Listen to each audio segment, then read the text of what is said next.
ನಮ್ಮ ಮೇಲೆ ಆ ದೇವರಿಗೂ ಕರುಣೆ ಬರಲ್ವಾ ಅಂತ ಹೋದ ವರ್ಷ ಶೆಟ್ರ ಹತ್ರ ಮಾಡಿದ ಸಾಲ ಬಡ್ಡಿಗೆ ಬಡ್ಡಿಯಾಗಿ ಇವತ್ತು ತೀರ್ಸೋಕೆ ಆಗದಷ್ಟು ಬೆಳೆದಿದೆ. ಏನ್ ಮಾಡೋದು ಅಂತಾನೆ ಗೊತ್ತಾಗ್ತಾ ಇಲ್ಲ. ಇರೋ ಹೊಲ ಮಾರಿ ಸಾಲ ತೀರಿಸಿ ಬಿಡಿ, ಆಮೇಲೆ ಕೂಲಿನೋ ನಾಳಿನೋ ಮಾಡ್ಕೊಂಡು ಜೀವನ ಸಾಗಿಸಿದ್ರೆ ಆಯ್ತು. ನೀನ್ ಹೇಳೋದೇನೋ ಸರಿ, ಆದ್ರೆ ಒಬ್ಬ ಮನುಷ್ಯ ಕಷ್ಟದಲ್ಲಿ ಇದ್ದಾನೆ ಅಂತ ಗೊತ್ತಾದ್ರೆ ₹1 ಬೆಲೆ ಬಾಳೋ ವಸ್ತುನ 3 ಕಾಸಿಗೆ ಕೇಳ್ತಾರೆ. ಯಾರು ನ್ಯಾಯವಾಗಿ ಬೆಲೆ ಕಟ್ಟೋಕೆ ತಯಾರೇ ಇಲ್ಲ. ಶೆಟ್ರಿಗೆ ಕೊಟ್ಬಿಡಿ. ಅಯ್ಯೋ, ಹಾಗಾಗೋದಾದ್ರೆ ಎಷ್ಟೋ ಚೆನ್ನಾಗಿರೋದು. ಆದ್ರೆ ಶೆಟ್ರು ಕೂಡ ನಮ್ಮ ಹೊಲಕ್ಕೆ 3 ಕಾಸಿನ ಬೆಲೆ ಕಟ್ತಾ ಇದ್ದಾರೆ. ಎಲ್ಲ ನಮ್ಮ ಹಣೆ ಬರಹ, ಏನಾಗುತ್ತೋ ನೋಡೋಣ, ಆಗಿದ್ದು ಅನುಭವಿಸೋಣ.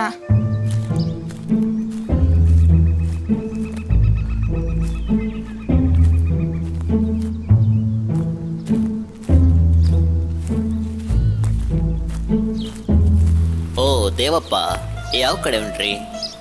ಏನೋ ಮನೆಗೊಂದಿಷ್ಟು ಸಾಮಾನು ತರೋಣ ಅಂತ ಹೊರಟಿದ್ದೆ ಹೂವಪ್ಪ. ಮತ್ತೆ ಎಲ್ಲ ಆರಾಮನಾ? ಏನು ಆರಾಮನೋ ಏನೋ, ಅಂತೂ ಜೀವನ ನಡೀತಾ ಇದೆ. ಎಷ್ಟು ದಿನ ಅಂತ ಗೊತ್ತಿಲ್ಲ. ಯಾಕೆ, ಏನಾಯ್ತು? ಏನಾದರೂ ತೊಂದರೆ ಇದೆಯಾ? ಇದ್ರೆ ಹೇಳು, ಏನೋ ಸಂಕೋಚ ಮಾಡ್ಕೋಬೇಡ. ಹೋದ ವರ್ಷ ನನ್ನ ಹೆಂಡತಿ ಆರೋಗ್ಯ ಸರಿ ಇಲ್ಲದೆ ಇದ್ದಾಗ ಶೆಟ್ರ ಹತ್ರ ಒಂದಷ್ಟು ಸಾಲ ಮಾಡಿದ್ದೆ. ಅದು ಬಡ್ಡಿ ಮೇಲೆ ಬಡ್ಡಿ ಬಿದ್ದು ತೀರ್ಸೋಕೆ ಆಗದಷ್ಟು ಬೆಳೆದಿದೆ. ಅದನ್ನ ತೀರ್ಸೋಕೆ ಹೊಲನಾದ್ರೂ ಮಾರೋಣ ಅಂದ್ರೆ ಯಾರೂ ನ್ಯಾಯಯುತ ಬೆಲೆ ಕೊಟ್ಟು ತಗೊಳಕ್ಕೂ ತಯಾರಿಲ್ಲ. ಕಷ್ಟದಲ್ಲಿ ಇದ್ದೀನಿ ಅಂತ ಗೊತ್ತಲ್ವಾ, ಅದಕ್ಕೆ ತುಂಬಾ ಕಡಿಮೆ ಬೆಲೆಗೆ ಕೇಳ್ತಾರೆ. ಹಾಗೋ, ಯೋಚನೆ ಮಾಡಬೇಡ.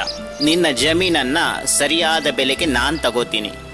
ಒಂದು ಕಾಲದಲ್ಲಿ ನಮ್ಮ ತಾತಗೆ ಸಹಾಯ ಮಾಡಿದ್ರಂತೆ. ಆ ಋಣ ತೀರ್ಸೋ ಸಮಯ ಬಂತು ಅಂತ ಅನಿಸ್ತದೆ. ನನ್ನ ಜಮೀನಿಗೆ ಒಳ್ಳೆ ಬೆಲೆ ಕೊಟ್ಟು ಕೊಂಡ್ಕೊಂಡ್ರೆ ಅದಕ್ಕಿಂತ ದೊಡ್ಡ ಉಪಕಾರ ಬೇರೆ ಇಲ್ಲ. ಇದೊಂದು ಸಹಾಯ ಮಾಡು ಹೂವಪ್ಪ ನನ್ಗೆ. ಸರಿ, ನಡಿ ನನ್ನ ಜೊತೆ. ಈಗ ಶೆಟ್ರ ಸಾಲ ತೀರ್ಸೋಣ ಮೊದಲು. ನಮಸ್ಕಾರ ಶೆಟ್ರೆ. ನಮಸ್ಕಾರ ನಮಸ್ಕಾರ. ಏನು ಹೂವಪ್ಪ ದೇವಪ್ಪ ಇಬ್ರು ಜೋಡೆತ್ತುಗಳ ತರ ಈ ಬಡವನ ಅಂಗಡಿಗೆ ಬಂದಿದ್ದು? ಏನಿಲ್ಲ ಶೆಟ್ರೆ, ನಂದು ದೇವಪ್ಪಂದು ಏನೋ ಒಂದು ವ್ಯವಹಾರ ಇತ್ತು. ಅದರಲ್ಲೇ ದೇವಪ್ಪ ನಿಮ್ಮ ಹತ್ರ ತಗೊಂಡಿರೋ ಸಾಲನ ತೀರಿಸಿ ಬಿಡೋಣ ಅಂತ ಬಂದೆ. ಏನ್ ದೇವಪ್ಪ, ಏನೋ ದೊಡ್ಡ ವ್ಯವಹಾರನೇ ಮಾಡಿರೋ ಹಾಗಿದೆ. ಹಾಗೇನಿಲ್ಲಪ್ಪ. ಏನೋ ಒಂದು, ಒಟ್ಟಾರೆ ನನ್ನ ಸಾಲ ತೀರಿಸ್ತಾ ಇದೆಯಲ್ಲ, ಅದು ಮುಖ್ಯ. ಹಾ ಶೆಟ್ರೆ, ಈಗ ಹೇಳಿ, ಎಷ್ಟು ಬಾಕಿ ಇದೆ ನಮ್ ದೇವಪ್ಪಂದು?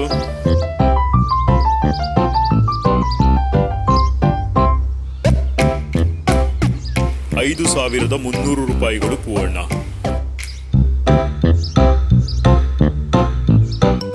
ಆ ದೇವ್ರು ನಿಮಗಿಬ್ಬರಿಗೂ ಒಳ್ಳೇದು ಮಾಡ್ಲಿ. ದೇವಪ್ಪ ಹೂವಪ್ಪ, ನಿಮಗೆ ಯಾವತ್ತಾದರೂ ಹಣದ ಅಗತ್ಯ ಇದ್ರೆ ನನ್ನ ಅಂಗಡಿ ನಿಮಗೋಸ್ಕರ ತೆರೆದೇ ಇರುತ್ತೆ ಅಂತ ನೆನಪಿಡಿ.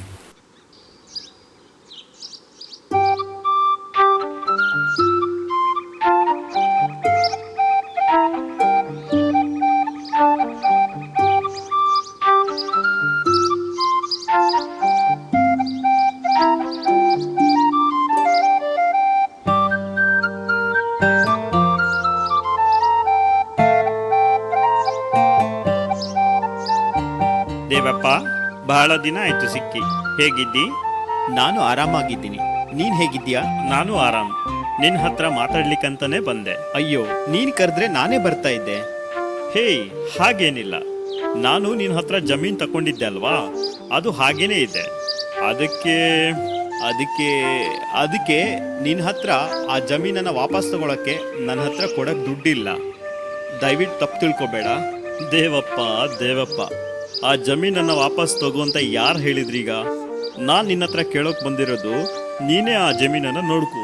ಅದರಲ್ಲಿ ಬಂದ ಬೆಳೆಯಲ್ಲಿ ಒಂದಷ್ಟು ಪಾಲು ನನಗೂ ಕೊಡು. ಆಗ ನಿನ್ಗೂ ಋಣ ಭಾರ ಇರಲ್ಲ, ನನಗೂ ವ್ಯವಹಾರ ಭಾರ ಅನ್ಸಲ್ಲ. ತುಂಬಾ ಉಪಕಾರ ಆಯ್ತು. ಇದಕ್ಕಿಂತ ಇನ್ನೇನ್ ಬೇಕು ನನಗೆ? ಸರಿ, ನಾನಿನ್ನು ಹೊರಡ್ತೇನೆ. ದೇವಪ್ಪ ಹೊಲದಲ್ಲಿ ದುಡಿಯಲು ಶುರು ಮಾಡುತ್ತಾನೆ. ಹೀಗೆ ಕೆಲಸ ಮಾಡುವಾಗ ಆತನ ಪಿಕ್ಕಾಸಿಗೆ ಏನೋ ತಾಗಿದಂತಾಗುತ್ತದೆ. ಅದು ಹೊಳೆಯುತ್ತಿರುತ್ತದೆ.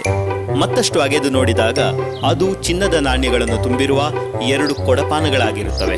ಇದರಿಂದ ಆಶ್ಚರ್ಯಚಕಿತನಾದ ದೇವಪ್ಪ ಕೂಡಲೇ 2 ಬಿಂದಿಗೆಗಳನ್ನ ತೆಗೆದುಕೊಂಡು ಹೊಲದಿಂದ ಹೊರಡುವನು. ನೇರ ಹೂವಪ್ಪನ ಮನೆಗೆ ತಲುಪುವನು. ಇವತ್ತು ಹೊಲದಲ್ಲಿ ಕೆಲಸ ಮಾಡ್ತಾ ಇದ್ದಾಗ ಈ ಬಿಂದಿಗೆ ಸಿಕ್ತು. 2ರಲ್ಲೂ ತುಂಬಾ ಬಂಗಾರ ಇದೆ. ನಿನಗೆ ಕೊಟ್ಟು ಹೋಗೋಣ ಅಂತ ಬಂದೆ. ಅಯ್ಯೋ ಅದ್ಯಾಕೆ ನನಗ್ ಕೊಡಕ್ ಬಂದಿ? ನಿನ್ಗೆ ನಿನ್ ಹೊಲದಲ್ಲಿ ಸಿಕ್ಕಿದ್ದು ನೀನೇ ಇಟ್ಕೋ. ಅದು ಅದೇಗಾಗತ್ತೆ? ಅದು ನಾನು ನನ್ನ ಜಮೀನನ್ನ ನಿನಗ್ ಮಾರಿ ಆಗಿದೆ. ಈಗ ನೀನೇ ಅದರ ಮಾಲೀಕ, ಆದ್ರಿಂದ ಇದು ನಿನಗ್ ಸೇರುತ್ತೆ. ನೀನು ಆ ಭೂಮಿನ ಮಾತ್ರ ಮಾರಿದ್ದು, ಆ ಭೂಮಿ ಅಡಿಯಲ್ಲಿ ಇದ್ದಿದ್ದಲ್ಲ. ಹಾಗಾಗಿ ಇದು ನಿನಗೆ ಸೇರಿದ್ದು. ಭೂಮಿ ನಿನಗೆ ಮಾರಿದ್ಮೇಲೆ ಅದರ ಎಲ್ಲ ಹಕ್ಕು ನಿನಗೆ ಸೇರಿದ್ದು, ಆದ್ರಿಂದ ಇದು ನಿನಗೆ ಸೇರಿದ್ದು. ನೀನೇನೇ ಹೇಳಿದ್ರು ನಾನಂತೂ ಇದನ್ನ ತಗೊಳ್ಳಲ್ಲ. ನನಗ್ ಸೇರಿದ್ದು ಅಲ್ಲ ಇದು, ದಯವಿಟ್ಟು ಅರ್ಥ ಮಾಡ್ಕೋ. ಸರಿ, ಹಾಗಿದ್ರೆ ಒಂದ್ ಕೆಲ್ಸ ಮಾಡುವ. ಗ್ರಾಮ ಪ್ರಧಾನ ಶಿವಪ್ಪನವರ ಹತ್ರ ಹೋಗೋಣ. ಅವರ ಹತ್ರ ನ್ಯಾಯ ಕೇಳೋಣ. ಅವ್ರೇನು ನ್ಯಾಯ ತೀರ್ಮಾನ ಮಾಡ್ತಾರೋ ಅದನ್ನ ಒಪ್ಪೋಣ. ಸರಿ, ಹಾಗೆ ಮಾಡೋಣ. ಇದೊಳ್ಳೆ ಕತೆ ಆಯ್ತಲ್ಲ. ಹೇಗೂ 2 ಬಿಂದಿಗೆ ಇದೆ. ಒಂದು ದೇವಪ್ಪನಿಗೆ ಇರ್ಲಿ, ಇನ್ನೊಂದು ಹೂವಪ್ಪನಿಗಿರ್ಲಿ. ಮುಗೀತಲ್ಲ ಅಲ್ಲಿಗೆ. ಅದು ನನ್ನದಲ್ಲ ಅಂತ ಆದ್ಮೇಲೆ ನನಗದ್ರಲ್ಲಿ ಇರೋ ಒಂದು ಬಿಂದಿಗೆ ಬಿಡಿ, ಒಂದು ನಾಣ್ಯನೂ ಬೇಡ. ಪ್ರಧಾನ್ರೆ, ನೀವು ಅನುಮತಿ ಕೊಟ್ರೆ ನಾನ್ ಮಾತಾಡ್ಲಾ? ಸರಿ, ನಿನ್ನ ಅಭಿಪ್ರಾಯ ಹೇಳು ಸೋಮು.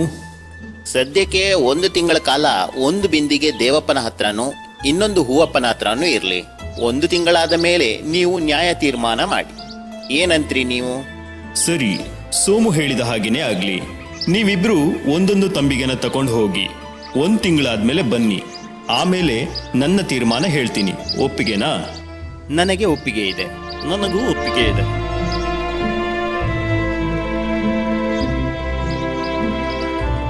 ಅಲ್ಲ ಸೋಮು, 1 ತಿಂಗಳಾದ್ಮೇಲೆ ನಾನು ಏನು ತೀರ್ಮಾನ ಕೊಡಬಹುದು? ಶಿವಪ್ಪನವ್ರೆ, 1 ತಿಂಗಳಾದ್ಮೇಲೆ ಅಲ್ವೇ?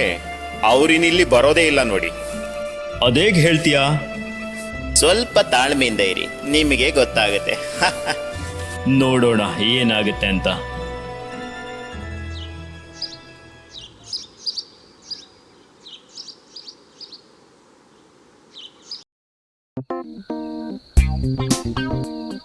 ಛೇ, ಎಂತ ಕೆಲಸ ಮಾಡಿಬಿಟ್ಟೆ ನಾನು. ಆ ಹೊಲ ಮಾರೋಕೆ ಮುಂಚೆ ಏನಾದ್ರೂ ಆ ಬಿಂದಿಗೆ ಸಿಕ್ತಿದ್ರೆ ಯಾವ ರಗಳೇನು ಇರ್ತಿರ್ಲಿಲ್ಲ. ಈಗಲೂ ಅಷ್ಟೇ, ಆ ಬಿಂದಿಗೆ ತಕೊಂಡು ಹೋಗಿ ಸುಮ್ಮನೆ ಪೂವಪ್ಪನಿಗೆ ತೋರಿಸಿದೆ. ಈಗಿನ್ನು ವಾಪಸ್ ಕೇಳೋದು ಕೂಡ ನಾಚಿಗೇಡು. ಇರೋ ಒಂದು ಬಿಂದಿಗೆಯಲ್ಲೇ ಸಮಾಧಾನ ಪಡಬೇಕು. ಹೊರಗೆ ಇದನ್ನು ಕೇಳುತ್ತಿದ್ದ ಶಿವಪ್ಪ ಮತ್ತು ಸೋಮು. ಶಿವಪ್ಪ ಈ ಮಾತುಗಳನ್ನು ಕೇಳಿ ಅಚ್ಚರಿ ಪಡುವನು. ಸೋಮು ಶಿವಪ್ಪನನ್ನು ನೋಡಿ ಚಿಕ್ಕದಾಗಿ ನಗುವನು. ಅಲ್ಲಿಂದ ಇಬ್ಬರು ಮೌನವಾಗಿ ಹೂವಪ್ಪನ ಮನೆಯ ಕಡೆಗೆ ಸಾಗುವರು. ಅಲ್ಲಿ ಹೂವಪ್ಪ ತನ್ನ ಮಗನ ಬಳಿ ಮಾತನಾಡುತ್ತಿರುವುದನ್ನ ಅವರು ಕದ್ದು ಕೇಳುತ್ತಾರೆ. ಈ ಭೂಮಿ ಕೊಂಡ್ಕೊಂಡ್ಮೇಲೆ ಅದ್ರಲ್ಲಿ ಸಿಕ್ಕಿದ ಬಿಂದಿಗೆನೂ ನಂದೆ. ಆ ದೇವಪ್ಪ ಬಿಂದಿಗೆ ತಂದ್ಕೊಟ್ಟಾಗ ಸುಮ್ಮನೆ ತಗೋಬೇಕಾಗಿತ್ತು. ಸುಮ್ಮನೆ ನಷ್ಟ ಮಾಡಿಕೊಂಡೆ. ಈಗಿನ್ನು ಹೋಗಿ ಆ ಇನ್ನೊಂದು ಬಿಂದಿಗೆ ತಗೊಳಕ್ಕೂ ಆಗಲ್ಲ. ಇರೋ ಒಂದು ಬಿಂದಿಗೆಲೆ ಸಮಾಧಾನ ಪಡ್ಕೋಬೇಕು ಅಷ್ಟೇ.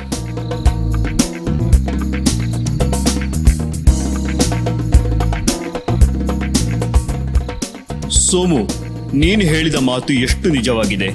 ಇನ್ನು ಅವರು ನನ್ನ ಹತ್ರ ನ್ಯಾಯ ತೀರ್ಮಾನ ಕೇಳೋಕೆ ಬರಲ್ಲ. ಆವತ್ತು ಬರೇ ನೀತಿವಂತರ ಹಾಗೆ ಮಾತನಾಡಿದ್ರಲ್ಲ, ನೀನು ಹೇಗೆ ಕಂಡುಹಿಡ್ದೆ ಅವರ ಅಸಲಿಯತ್ತನ್ನ? ಅವರು ನೀತಿವಂತರೇ. ಇಲ್ಲದೆ ಹೋದ್ರೆ ಅವತ್ತು ನ್ಯಾಯ ತೀರ್ಮಾನ ಕೇಳೋಕೆ ಬರ್ತಾನೆ ಇರ್ಲಿಲ್ಲ. ಆದ್ರೆ 1 ವಾರ ಅಷ್ಟೊಂದು ಹಣ ಎದುರಿಗಿದ್ದರೆ ಮನುಷ್ಯ ಬದಲಾಗ್ತಾನೆ. ಅದು ಮನುಷ್ಯ ಸ್ವಭಾವ. ಜೊತೆಗೆ ಹಣಕ್ಕೆ ಮನುಷ್ಯನ ಸ್ವಭಾವವನ್ನೇ ಬದಲಿಸುವ ಶಕ್ತಿ ಇದೆ. ಸತ್ಯವಾದ ಮಾತು ಹೇಳಿದ ಸೋಮು ನೀನು. ಈಗ ಅದು ಇಲ್ಲಿ ನಿಜವಾಯಿತು.